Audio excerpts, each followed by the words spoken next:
ஜெபம் செய்வோம். அன்பும் இரக்கமுள்ள பரலோக பிதாவே, மனமகிழ்ச்சியான காலை வேளைக்காக நன்றியோடு ஸ்தோத்திரிக்கிறோம். காலைதோறும் கிருபை புதிதாக இருக்கிறதுக்காக ஸ்தோத்திரம். அங்கும் இங்கும் நோய்கள் பரவி வந்தாலும் எங்களுக்கு அடைக்கலம் பலனும், ஆபத்து காலத்தில் அனுகூலமான துணையும், எங்கள் குடும்ப மருத்துவருமாய் இருந்து எங்களை விடுதலையாக்கி வருகிற கிருபைக்காக, சுகம் கொடுத்து வருகிற தயவுக்காக நன்றி செலுத்துகிறோம். நாங்கள் நிற்பதும் நிர்மூலமாகாமல் இருப்பதும் கர்த்தருடைய கிருபையே. உடைய இரக்கங்களுக்கு முடிவில்லை, அவை காலைதோறும் புதிதாக இருக்கிறதுக்காக ஸ்தோத்திரம். முதலாவது தேவனுடைய ராஜ்யத்தினுடைய நீதியும் தேடுங்கள், பிறகு இவைகளெல்லாம் உங்களுக்கு கூட கொடுக்கப்படும் என்ற வார்த்தையின்படியே உம்மை தேடுகிற பிள்ளைகள் ஒருபோதும் வெட்கப்பட்டு போகாதபடிக்கு ஆண்டவரே, நீர் தேவைகள் எல்லாவற்றையும் அனுதினம் சந்தித்து வருகிற தயவுக்காக ஸ்தோத்திரம். இன்று வேண்டிய எல்லா ஆகாரத்தையும், இன்று வேண்டிய எல்லா தேவைகளையும் நீ சந்திக்கிற தயவுக்காக நன்றி செலுத்துகிறோம். எலியாவை போஷித்த கர்த்தர், எலிசாவை போஷித்த கர்த்தர், எங்களையும் போஷித்து நடத்துகிற கிருபைக்காய் ஸ்தோத்திரம். இந்த ஊழியக்காரர்களின் மீது பரிதாபப்படுகிற கர்த்தர், ஊழியக்காரன் குடும்பத்தை ஆசீர்வதிக்கிற கர்த்தர், இந்த தேசத்தின் மீதும் பரிவாயிருக்கிற கர்த்தர், தேவரீருடைய பிரசனம் எங்கள் தேசத்தின் மீதும், எங்கள் ஊழியர்கள் மீதும், எங்கள் மீதும், எங்கள் குடும்பத்தார் மீதும் எப்போதும் இருக்கிறதுக்காக நன்றி செலுத்துகிறோம். எல்லா துதி கன மகிமையும் சொல்கிறோம். இயேசுவின் நாமத்தில் செபிக்கிறோம் நல்ல பிதாவே, ஆமேன். என்னால் ஒன்றும் கூடாதென்று என்னை நான் தந்துவிட்டேன் என்ற பாடலை நாம் பாடுவோம். என்னால் ஒன்றும் கூடாதென்று என்னை நான் தந்துவிட்டேன், உம்மால் எல்லாம் கூடும் என்று உம்மை நான் நம்பியுள்ளேன். என்னால் ஒன்றும் கூடாதென்று என்னை நான் தந்துவிட்டேன், உம்மால் எல்லாம் கூடும் என்று உம்மையே நம்பியுள்ளேன். எல் ஷடாய் சர்வ வல்லவரே, எல்லாம் செய்பவரே, இல்லாதவைகளை இருக்கின்றதாய் வரவழைப்பவரே, எல் ஷடாய் சர்வ வல்லவரே, எல்லாம் செய்பவரே, இல்லாதவைகளை இருக்கின்றதாய் வரவழைப்பவரே, ஆபிரகாமுக்கு செய்தவர் எனக்கும் செய்ய வல்லவர், ஆபிரகாமுக்கு செய்தவர் எனக்கும் செய்ய வல்லவர். என்னால் ஒன்றும் கூடாதென்று என்னை நான் தந்து விட்டேன், உம்மால் எல்லாம் கூடும் என்று உம்மையே நம்பியுள்ளேன். எல்ரோயி என்னை காண்பவரே, என் கண்ணீர் துடைப்பவரே, கருமுதலாய் என் மேல் கண் வைத்து நன்மைகள் செய்பவரே, எல்ரோயி என்னை காண்பவரே, என் கண்ணீர் துடைப்பவரே, கருமுதலாய் என் மேல் கண் வைத்து நன்மைகள் செய்பவரே, ஆகாரின் கண்ணீரை மாற்றினவர், என் கண்ணை மாற்ற வல்லவர், ஆகாரின் கண்ணீரை மாற்றினவர், என் கண்ணீர் மாற்றிடுவார். என்னால் ஒன்றும் கூடாதென்று உன்னை நான் தந்து விட்டேன், உம்மால் எல்லாம் கூடும் என்று என்றுமே நம்பியுள்ளேன். என்னால் ஒன்றும் கூடாதென்று என்னை நான் தந்து விட்டேன், உம்மால் எல்லாம் கூடும் என்று உம்மையே நம்பியுள்ளேன். எல் ஷடாய். எல்லா கைகளை உயர்த்தி, சர்வ வல்லவரே, என்னை காண்பவரே, ஆபிரகாமை கண்டவர், என்னையும் காண வல்லவர், ஈசாக்கை கண்டவர், என்னையும் பார்க்கிறவர், ஆகாரின் கண்ணீரை கண்டவர், அன்னாளின் கண்ணீரை கண்டவர், எசேக்கியாவின் கண்ணீரை கண்டவர், எங்கள் கண்ணீரையும் காண வல்லவர். ஆண்டவரே, இந்த வேளையிலும் கூட அநேக தேவைகளோடு நம்முடைய பிள்ளைகள் கரங்களை உயர்த்தி, பலவிதமான வியாதிகளினாலே, பலவீனத்தினாலே, சோர்வினாலே, தாமதங்களினாலே, கேள்வினாலே, வறுமையினாலே, கடனாலே, பிரச்சனைகளினாலே, குடும்ப பிரச்சனையினாலே உம்மை நோக்கி கூப்பிடும் பொழுது, இதோ ஆபிரகாமுக்கும், ஈசாக்குக்கும், யாக்கோபுக்கும், தாவீதுக்கும், யோபுவுக்கும், திருமறையில் அநேகருக்கு நீர் பதில் கொடுத்தது போல கர்த்தர் இன்று எங்களுக்கு பதில் கொடுப்பீராக. இயேசுவின் நாமத்தினாலே எல்லா பலவீனங்கள், நோய்கள், வியாதிகள், ஜுரங்கள், கேன்சர்கள், கட்டிகள் விலகுவதாக. இயேசுவின் நாமத்தினாலே சொல்லுங்க. இயேசுவின் நாமத்தினாலே இந்த வார்த்தை அடிக்கடி சொல்லிக்கொண்டே இருங்க. இயேசுவின் நாமத்தினாலே, இயேசுவின் நாமத்தினாலே இந்த கட்டுகள் அவிழ்க்கப்படட்டும். இயேசுவின் நாமத்தினால் இந்த தடைகள் விலகட்டும். இயேசுவின் நாமத்தினால் எங்களுக்கு விரோதமாய் எழும்புகிறவர்களுடைய இருதயங்கள் எல்லாம் ராஜாக்களின் இருதயம் நீர்க்கால்களை திருப்புவது போல கர்த்தர் திருப்பட்டும். இயேசுவின் நாமத்தினால ஒரு அற்புதம் நடக்கட்டும். இயேசுவின் நாமத்தினால ஒரு நல்ல செய்தி, இயேசுவின் நாமத்தினால ஒரு மாற்றம், இயேசுவின் நாமத்தினால ஒரு திருப்பு முனை உண்டாகட்டும். இயேசுவின் நாமத்தினால வீடு வாசல்கள் ஏற்படுத்தி, திருமணம் நடத்தி, குழந்தை பேரை கொடுத்து, இயேசுவின் நாமத்தினாலே விடுதலை கொடுத்து நடத்துங்க. இயேசுவின் நாமத்தில எல்லா சர்ம வியாதிகளும், பலவீனங்களும், சோர்வுகளும், எல்லா விதமான போராட்டங்களும் மறைந்துட்டோம். இயேசுவின் நாமத்தில் ஜெபிக்கிறோம் நல்ல பிதாவே, ஆமென். பிரியமானவர்களே, நேற்று நாம 1 சாமுவேல் 30ஆம் அதிகாரம், நான் நிறைய முறை நிறைய பேருக்கு சொன்ன விஷயம், சில அதிகாரங்களை நம்ம மறக்கவே கூடாது. அவையெல்லாம் நமக்கு மனதுல ஆழமா பதிந்திருக்கணும்.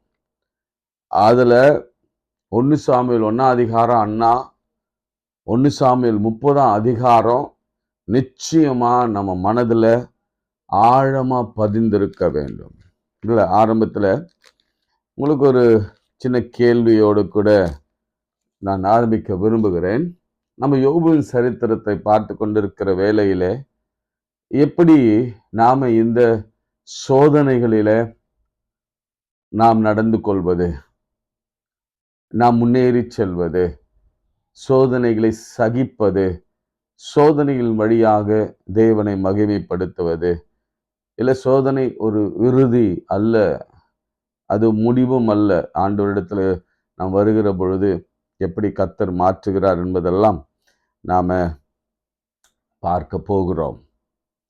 இதுல நேற்று நான் 30ஆம் அதிகாரம் 1 சாமுவேல் 30 சாப்டர் 1ல இருந்து நான் வாசித்தேன். 6ஆம் வசனம் வரைக்கும் அநேகமா நம்ம பார்த்தோம். சிக்லாகு அப்படின்னு ஒரு ஊர் பெயர் வருகிறது. அந்த ஊர் பெயரின் அர்த்தம் என்ன? What is the meaning of the town name named by Siklag? Right? சிக்லாகு என்ற அந்த நகரத்தின் பெயருக்கு அர்த்தம் என்ன? இன்றைக்கு ஆண்டவர் வேறு கோணத்துல இந்த நிகழ்ச்சியை பார்க்கும்படி ஆவியானவர் சில காரியங்கள் மனதில் போட்டதுனாலே நம்ம பார்க்க போகிறோம். சிக்லாகுல கொள்ளையடித்து அதிலிருந்து ஸ்திரீகளாகிய சிறியவர்களையும் பெரியவர்களையும் சிறைப்பிடித்து ஒருவரையும் கொண்டு போடாமல் அவர்களை பிடித்து கொண்டு தங்கள் வழியே போய்விட்டார்கள். கவனிங்க, ஒருவரையும் கொல்ல கர்த்தர் அனுமதிக்கல. ஆமென் சொல்லுங்க. இதுதான் கர்த்தருடைய மகத்தான செயல். யூசுவலா நடக்கிற காரியம் என்னன்னா, கொண்டு போடுவாங்க. பட்டய கருக்கினாலே ஒருவேளை மிருக ஜீவன்களா நமக்கு அவசியம் இல்லைனாலும் அவங்கள கூட கொண்டு போடுவாங்க. மக்கள் தேவையில்லைன்னா மக்களை கொண்டு போடுவாங்க. அவங்களுடைய மன நிலைமை பொறுத்து இருக்கிறது. ஆனால் இங்கு கர்த்தர் ஒருவரையும் கொன்று விடாமல் பாதுகாத்தார். இது கர்த்தருடைய திட்டத்தில் ஒன்று. அதன் பிறகு எல்லாரும் அழுதார்கள். இதுல 6ஆம் வசனத்தை நாம திரும்ப ஒரு விசை பார்க்கலாம். தாவீது மிகவும் நெருக்கப்பட்டான். இந்த வார்த்தையை அடிக்கோடி இட்டுக் கொள்ளுங்க. இது நம்முடைய மிக முக்கியமான ஒரு சென்டென்ஸ். இதை சொல்றது யாரு? தாவீது அல்ல. இதை சொல்றது யாரு? சாமுவேலும் அல்ல. இதை சொல்றது, இதை எழுதுனது சாமுவேல் எழுதினார்ல, இதை சொல்றது பரிசுத்த ஆவியானவர். ஆவியானவர் இந்த திருமறை எழுதும் பொழுது இப்படி ஒரு சென்டென்ஸை 6ஆம் வசனத்துல ஃபர்ஸ்ட் வைக்கிறார். என்னன்னு வைக்கிறாரு? தாவீது என் தாசனாகிய, ஏன்னா அவ்வளவு பிரியமானவன், தாவீது மிகவும் நெருக்கப்பட்டான் என்று வைக்கிறார்.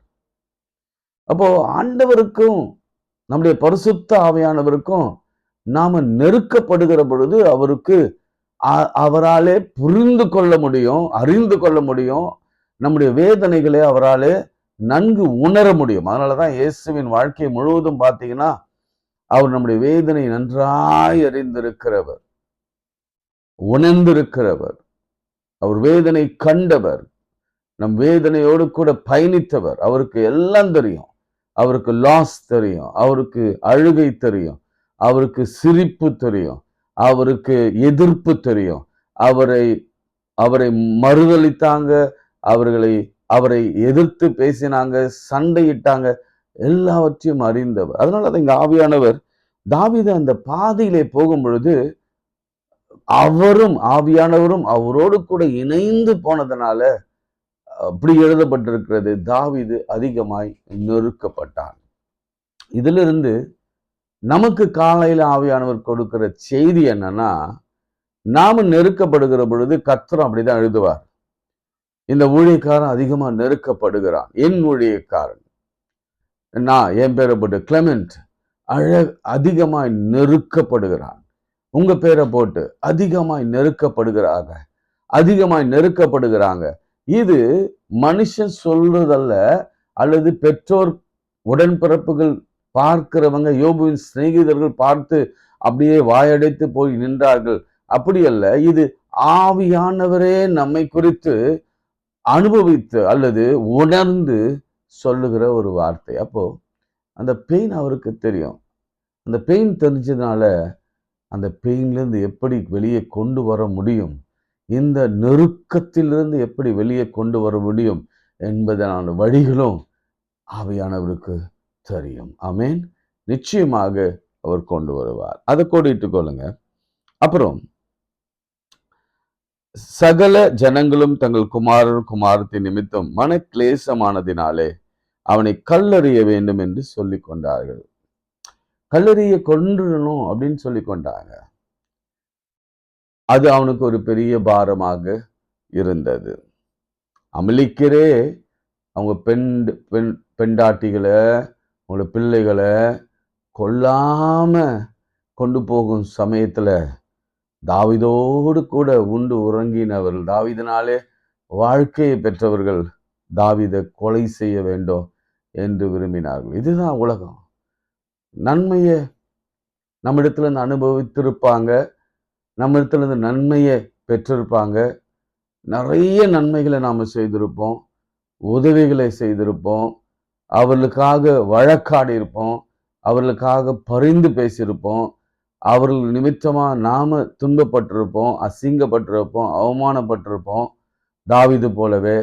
ஆனா ஏதோ ஒரு சந்தர்ப்பத்துல நாம உதவினவர்களே நமக்கு எதிராக திரும்பி நம்மை கொலை செய்கிற அளவுக்கு கூட துணிந்து வருகிற காலத்துல நாம் வாழ்ந்து கொண்டிருக்கிறோம். எத்தனை பேர் இந்த அனுபவத்துக்குள்ள கடந்து போயிருக்கிறீங்க எனக்கு தெரியும். நிறைய நண்பர்கள் எனக்கு சொல்லியிருக்கிறாங்க, ஐயா நாங்க எவ்வளவு சப்போர்ட் பண்ணோம், இந்த இந்த பிஸ்னஸ் சேர்ந்து பண்ணா அவ்வளவு நம்பி அவன் கையில கொடுத்திருந்தேன், என் கூடவே இருந்தான், ஆனா கடைசியில என் கழுத்து அறுத்துட்டான் அப்படின்னு சொல்லுகிற வார்த்தை. கடைசியில எனக்கு அவமானத்தை உண்டு பண்ணிட்டான் என்று சொல்லுகிற வார்த்தை. அப்படிதான் அவன் கூட இருந்தவர்களே அவனை கல்லெறியும்படி. ஆனாலும் கர்த்தர் அதை பார்த்து கொண்டிருக்கிறார். பயப்படாதீங்க. நிச்சயமா ஒவ்வொரு நிலைகளிலும் கர்த்தர் தான் நம்மை பாதுகாத்து வருகிறார். அதுக்கும் கல் எறியவும் அவர் இடம் கொடுக்க மாட்டார். ஏன்னா அவர் தான் எல்லா அத்தாரிட்டியும் உள்ளவர். அவங்க நினைக்கலாம், ஆனா அதை செயல்முறைப்படுத்த முடியாது. கர்த்தர் அதற்கு அனுமதிக்கவே மாட்டார். நமக்கு துன்பங்கள் அனுமதிக்கப்படும், ஆனாலும் அது சாவுக்கு எது. அதனாலதான் யோபுவின் வரலாற்றில கர்த்தர் சாத்தானிடத்துல சொன்னார், அவன் மேல அவன் ஜீவனை கைவை, அவன் உடைமைகளை எடுத்துக்கொள், ஆனா அவன் ஜீவனை மாத்திரம் எடுத்துக்கொள்ள உனக்கு அதிகாரம் நான் கொடுக்கல என்பதாக சொன்னார். அடுத்து தாவீது தன் தேவனாகிய கர்த்தருக்குள்ளே தன்னை திடப்படுத்திக் கொண்டான். நேற்று நான் அந்த திடப்படுத்திக் கொண்டான் என்ற வார்த்தையை நான் உங்களுக்கு ரொம்ப ஆணித்தரமா சொன்னேன். He strengthened himself அப்படின்னு சொல்லி சொன்னேன்ல. அதனால ரொம்ப ஸ்ட்ராங்கா இருக்கணும்னு அப்படின்னு நான் உங்களுக்கு சொன்னேன் எல்லா காரியத்திலும். ஆனா எப்படி ஸ்ட்ராங்கா இருக்கணும்னு நான் சொல்லவே இல்லைல்ல. கடவுள் பாருங்க, இதை ஆய்வு செய்யும் பொழுது ஒரு 2 லெட்டர் வேர்டு 2 லெட்டர், அந்த வேர்டை எவ்வளவு முக்கியமான வேர்டை நான் மிஸ் பண்ணியிருக்கிறேன் பாருங்க. திடப்படுத்தி கொண்டான், அது ஒரு பெரிய நல்ல கவுன்சிலிங் தான். ஆனா எப்படி திடப்படுத்தி கொண்டான் வாசிங்க. தாவீது தன் தேவனாகிய கர்த்தருக்குள்ளே கூட பொதுவான ஒரு வார்த்தை.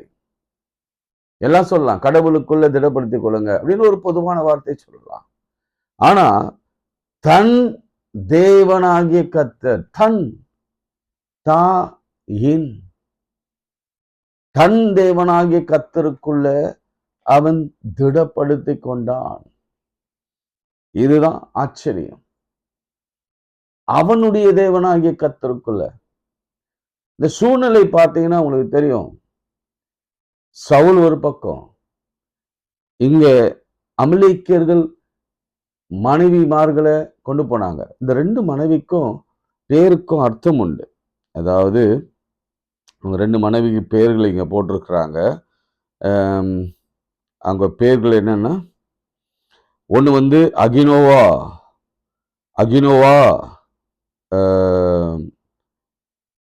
அகினோவா என்றும், நாபாலின் மனைவியாகிய அபிகாயில் என்றும். அகினோவா அப்படின்னா கிருபை, அபிகாயில் அப்படின்னா என்ன அர்த்தம்? கிருபை. Okay, source. Thank you Lord. Source, ஆதாரம், ரிசோர்சஸ். இதை நீங்க ஆவிக்குரிய கண்ணோட்டத்துல பார்த்தீங்கன்னா, இந்த 2 பேரை ஆவிக்குள்ள வச்சு நீங்க பார்த்தீங்கன்னா, தாவீது விட்டு போனது கிருபை, தாவீது விட்டு போனது சோர்ஸ் ஆஃப் இன்கம்.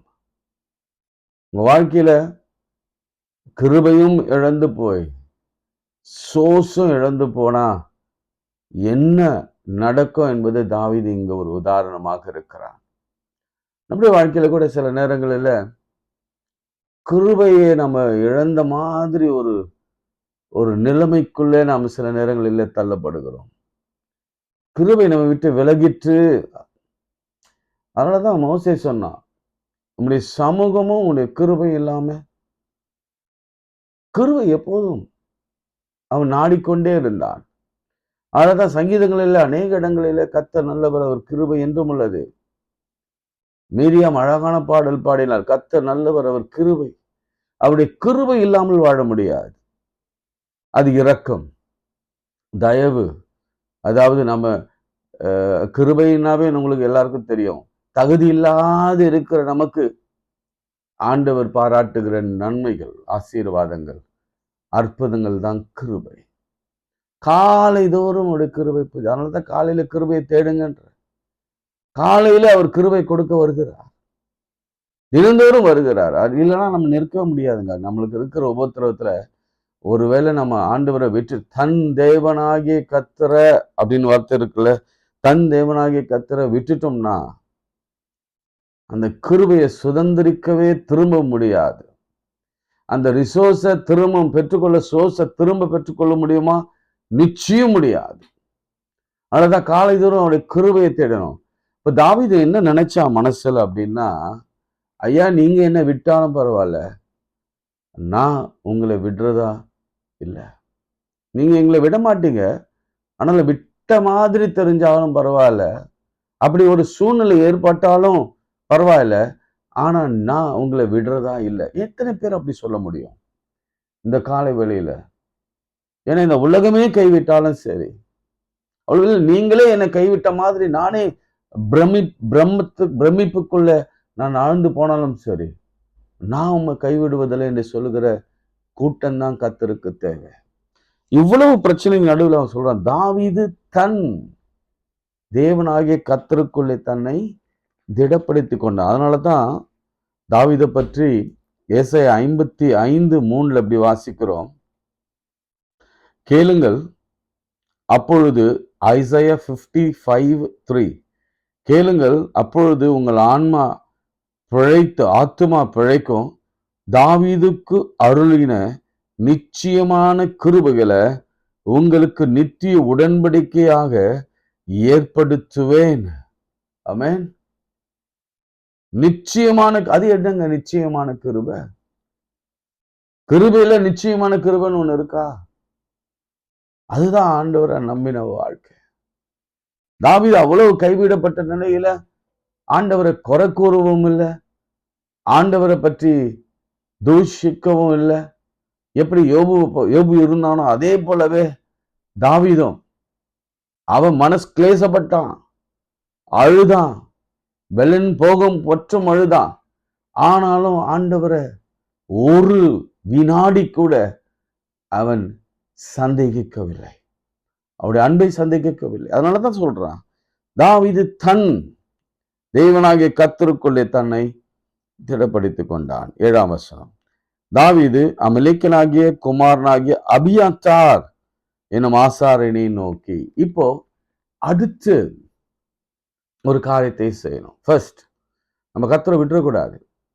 எந்த சூழ்நிலையிலும் திடமா எழுந்து நின்று, நேற்று நான் உங்களுக்கு சொன்னல, திடமா ஸ்ட்ராங்கா கரேஜியஸா எழுந்து நின்று ஃபுல் ஸ்ட்ரென்த்தோட எதிர்கொள்ள வேண்டும். எதையும் எதிர்கொள்ள தயாராக இருக்க வேண்டும். எதுல? தன் தேவனாகிய கர்த்தரோடு கூட இணைந்து நாம அதை எதிர்கொள்ள நான் தயாராக இருக்கணும். அடுத்து என்ன செய்தார் நீங்க கவனிச்சுன்னா உங்களுக்கு தெரியும்.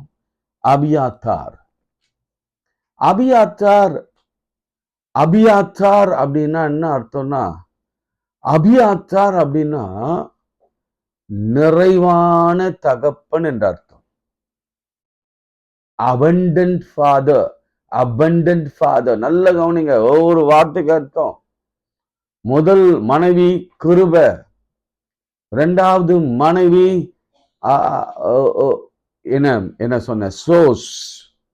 நீங்க அந்த 1, 2 விட்டுருங்க, முதல் மனைவி 2 மணிலாம் விட்டுருங்க, அது காலையில நமக்கு தேவையில்லாத ஒரு வார்த்தைகள். ரெண்டு காரியங்கள். முதல்ல அவனை கையை விட்டு போனது, ஒன்னு கிருபை போயிற்று, அவன் சோஸ் போயிற்று. இதனால அவன் தேவனை விட்டு விடல, தேவனை தன் தேவனாகிய கர்த்தருக்குள்ள அவன் தன்னை திடப்படுத்திக் கொண்டான். இப்போ நிறைவான கர்த்தரிடத்துக்கு போகிறான். நிறைவான கர்த்தர் மாத்திரம் இல்ல, அவன் சொல்ற வார்த்தைன்னா அபியாத்தார்னா நிறைவான தகப்பன் என்ற அர்த்தமா. சர்வ வல்லவர் அவர். அபண்டன்ட்னா எல்லாவற்றையும் அவர் கொடுக்கிறவர். உலகத்தில் இருக்கிற எல்லாவற்றுக்கும் காரணர் அவர். அவரே எல்லாவற்றையும் நமக்கு கொடுக்கிறவர். அபண்டன்ட் கிரேஸ் நம்ம சொல்வோம். அபரிவிதமான அல்லது நிறைவான ஆசீர்வாதம். அந்த நிறைவான ஆவியானவரே நம்ம நிறைய பாடி இருக்கிறோம். இப்ப நிறைவான தகப்பன் ஒருவர் நமக்கு இருக்கிறார். இந்த குறைவுகளில நிறைவாய் கொடுக்கிறவர் அவர் தானே. இப்ப வந்திருக்கிற குறைவை நிறைவாய் மாற்றுகிறவர் அவர் தான். அவர்கிட்ட போகணுமே தவிர மனுஷங்கிட்ட போய் நிற்க வேண்டிய அவசியம் நமக்கு இல்லை. எவனுக்கும் கிட்டேயும் போய் நிற்காதீங்க. ஆனா கர்த்தர் சொல்லுகிறார், மனுஷ தயவும் நமக்கு அவசியம். கேளுங்க. ஆனா அவன் தான் கொடுப்பான்னு இல்லை, அவன் வழியாக கர்த்தர் கொடுப்பார், நிச்சயம் கொடுப்பார். இங்க கூட அடுத்த ஒரு காரியத்தை நான் உங்களுக்கு சொல்லி ஜெபிக்க விரும்புகிறேன். அவனையும் பயன்படுத்துவார். இங்க கர்த்தர் என்னன்னா அமிலேக்கரையும் பயன்படுத்தினார். தாவீதுக்கு எதிராக வந்த எதிரியும் கர்த்தர் பயன்படுத்தினார்னா எவ்வளவு பெரிய ஆச்சரியம் பாருங்க. அதன் பிறகு ஏபூத்தை கொண்டு வாங்க. அபியத்தார் நான் உங்களுக்கு சொன்னேன், நிறைவான தகப்பனிடத்திலிருந்து ஆசீர்வாதத்தை பெற்றுக்கொள்ள அவரிடத்துல போனான். அபியத்தார் ஏபோத்தை தாவீதிடத்தில் கொண்டு வந்தான். தாவீது கர்த்தரை நோக்கி, நான் அந்த தண்டை பின்தொடரலாமா, அதை பிடிப்பேனா என்று கேட்டான். அதற்கு அவர், அதை பின்தொடர், அதை நீ பிடித்து சகலத்தையும் துருப்பிக் கொள்வாய். நீ ஏபோத்தை பத்தி பேசினாலும் அதே ஒரு பிரசங்கம் தான். ஏபோத் என்பது 2 கற்கள். அந்த கற்களை வச்சு ஒரு அடையாளத்திற்காக ஜெபம் பண்ணுவாங்க. அது ஆசாரியன் கைகளில் இருக்கும். அந்த 2 கற்களில் திடீர்னு ஒரு பிரகாசமான வெளிச்சம் வரும். அது வரும் பொழுது அது அதன் வழியாக ஒரு சமிக்கையை பெற்றுக்கொள்வாங்க. இங்க கர்த்தர் நேரடியாக பேசியிருக்கிறார். அதை பின்தொடரலாமா? எஸ். அதில் அவர் பின்தொடர், அதை பிடித்து கொள்ளலாம் என்று சொல்லி அனுப்பினார். இப்படி அவர் பின்தொடர்ந்து போகும் பொழுது இங்க ஒரு காரியத்தை கர்த்தர் உதவி செய்கிறார் பாருங்க. எப்படி ஆண்டவர் தான் பெரியவருங்க. அங்க 600 பேர் போறாங்க, 200 பேர் விடாய்த்து போறாங்க, திருப்பி 400 பேர் தான் போறாங்க. அப்படி போகும் பொழுது ஒரு காரியம் நடக்குது. 13ஆம் வசனத்தை வாசிக்கிறேன். 1 சாமுவேல் 30:13 ரொம்ப முக்கியமான ஒரு வசனம். எல்லாம் முக்கியமான வசனம் தான். தாவீது அவனை நோக்கி, நீ யாருடையவன்? ஒருத்தர் இருக்கான், அதாவது 12th verseல, அத்திப்பழ அடை ஒரு துண்டையும் வற்றல் 11th verse, ஒரு எகிப்தியன் வெளியிலே அவனை கண்டு அவனை தாவீதிடத்தில் கொண்டு வந்து புசிக்க அவனுக்கு அப்பமும் தண்ணீரும் கொடுத்தார்கள். அவன் 3 நாளா 12th verse, அவன் ராப்பகல் 3 நாளா அப்பம் சாப்பிடாமல் தண்ணீர் குடியாமலும் இருந்தான். தாவீது அவனை நோக்கி, நீ யாருடைய, நீ எவ்விடத்தான் என்று கேட்டதற்கு நான் ஒரு அமலேக்கியனுடைய வேலைக்காரனாகி எகிப்து தேசத்து பிள்ளையாண்டான். கவனிங்க, அமலேக்கியருடைய வேலைக்காரனாகிய எகிப்து தேசத்தின் பிள்ளையாண்டான். 3 நாள் முன்பு நான் வியாதிப்பட்டேன், என் எஜமான் என்னை கைவிட்டு போய்விட்டான். இந்த வாருக்கு வந்த அமலேக்கியருடைய வேலைக்காரன், அவன் கூட வந்த சில வேலைக்காரன் இவனும் ஒருத்தன். 3 நாளைக்கு முன்பு இவங்க பண்டாட்டி பிள்ளைகள் எல்லாம் கொண்டு போகும்போது அவன் கூட இருந்தான். அதன் பிறகு அவன் அங்க வியாதிப்பட்டான். வியாதிப்பட்ட பொழுது வியாதியா இருக்கிறவனை விட்டு ஓடி போயிட்டாங்க. போயிட்ட பிறகு நாங்கள் கிரேத்தியருடைய தென்புறத்திலும் யூதா கடுத்த எல்லைகளிலும் காலேபின் தென்புறத்திலும் படையெடுத்து கொண்டு போய் சிக்லாக அக்னினால சுட்டெரித்து போட்டோம். கவனிச்சிங்களா? தாவீது அவனை நோக்கி, நீ என்னை அந்த தன்னிடத்தில் கொண்டு போவாயா என்று கேட்டதற்கு அவன், நீ என்னை கொண்டு போடுவதிலும் இல்லை, என்னை என் எஜமான் கையில் ஒப்பு கொடுப்பதும் இல்லை, என்னை என் தேவன் மேல் ஆணை இடுவீரானால் நான் அந்த தன்னிடத்தில் கொண்டு போவேன் என்றான். இவன் அவனை கொண்டு போய் விட்ட போது, இதோ அவர்கள் வெளியெங்கும் பரவி புசித்து குடித்து தங்கள் பெலிஸ்ய தேசத்தில் யூதா தேசத்திலும் கொள்ளிட்டு வந்த மகா பெரிதான எல்லா கொள்ளைகளாலும் ஆடிப்பாடி கொண்டிருந்தார்கள். அவர்கள் தாவீது அன்று சாயங்காலம் தொடங்கி மறுநாள் சாயங்காலம் மட்டும் முறியெடுத்தான். ஒட்டகங்கள் மேல் ஏறி ஓடி போனார்கள். 400 வாலிபர்கள் தவிர அவர்கள் வேறொரும் திரும்பவில்லை. அமலேயர்கள் பிடித்து கொண்டு போன எல்லாவற்றையும் தங்களுடைய 2 மனைவிகளையும் தாவீது விடுவித்தான். கர்த்தர் எப்படிலாம் நடத்துறார் பாருங்க. அமலேயர் கூட வந்த அந்த எகிப்தியன் வேலைக்காரன், அவனை 3 நாளா பட்டினி போட்டு அவனையும் சாக விடாம இவனுக்கு வழி சொல்லும்படியாய் அந்த தண்டை இவனுக்கு காண்பிக்கும்படியாய், தாவீதுக்கு காண்பிக்கும்படியாய் அவனை ஒரு வனாந்தரத்திலேயோ எங்கேயோ விட்டுட்டு அவன் தாவீதின் கண்ணில் இவன் படுகிற மாதிரி, அதுக்கப்புறம் தாவீது அவனுக்கு உதவி செய்து அவனுக்கு திராட்சரசம் கொடுத்து அத்திப்பழத்தை கொடுத்து அவனுக்கு உயிர் வந்த பிறகு அவங்கிட்ட ஒரு ப்ராமிஸை கொடுத்து கர்த்தர் நடத்துகிறதே வித்தியாசமாக இருக்கும். இன்னைக்கு பாருங்க, உங்க வாழ்க்கையில எப்படிலாம் வித்தியாசமா ஆச்சரியமா கர்த்தர் நடத்த போகிறார் என்பதை நீங்க உணர்ந்து கொள்ள. இது ஒரு ஸ்டோரி. இது 30 திரும்ப திரும்ப வாசிங்க. தாவீது எவ்வளவு மனக்கசந்து அழுதான். அவனை கொலை பண்ணும்படி சேர்ந்து கொண்டாங்க. ஆனாலும் முடிவு பாருங்க, ஆரம்பம் அழிவு, முடிவு பார்த்தீங்களா? நல்லா கவனிச்சிங்களா? நம்ம இதை தொடர்ந்து ஒருவேளை நாளைக்கு சுத்தமானால் படிக்கலாம், ஆனால் நேரம் இருக்காது. 30ஆம் அதிகாரத்தில் அந்த முடிவு பாருங்க. 1 சாமுவேல் 30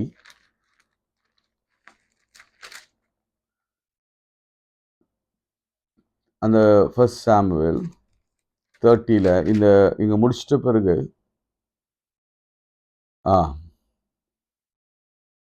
மனுஷன் நடனமாடின எல்லா இடங்களிலும் இருக்கிறவர்கள் அனுப்பினார். அதாவது ஆசீர்வாத பாகம் கவனிங்க. 26 verse வாசிங்க. தாவீது சிக்லாக்கு வந்த பொழுது அவன் கொள்ளையாடினவைகளிலே தன் சிநேகிதனாகிய யூதாவின் மூப்பருக்கும் சிலவற்றை அனுப்பி, இதோ கர்த்தருடைய சத்துருக்களின் கொள்ளையில் உங்களுக்கு உண்டாயிருக்கிற ஆசீர்வாத பாகம் என்று சொல்ல சொன்னான். அழிவில் ஆரம்பித்து ஆசீர்வாத பாகத்தில் முடிந்தது. ஆமென். இதுக்கு மேல உங்களுக்கு என்ன வேணும்? அழிந்து கொண்டிருக்கிற உங்களை அழிவிலிருந்து எடுத்து ஆசீர்வாத பாகம் கொடுக்கிறவர்களாக கர்த்தர் மாற்ற போகிறார். ஆமென். சோமல்லா. அன்புள்ள ஆண்டவரே, நீர் கொடுத்த வார்த்தைக்காக, நீர் கொடுத்த வெளிப்பாடுகளுக்காக நன்றி செலுத்துகிறோம். அப்பா, நாங்கள் தாவீதை போலதான் அழுகிறோம். தாவீதை போலதான் பலன் அற்று போகிற வரைக்கும் அழுது கொண்டிருக்கிறோம். ஆனாலும் நேற்று திடப்படுத்துங்க. யோசுவாவிடத்துல சொன்னது போல நீங்க சொன்னீங்க, பலம் கொண்டு திடமனதா இரு மகனே என்று சொன்னீங்க. எப்படி?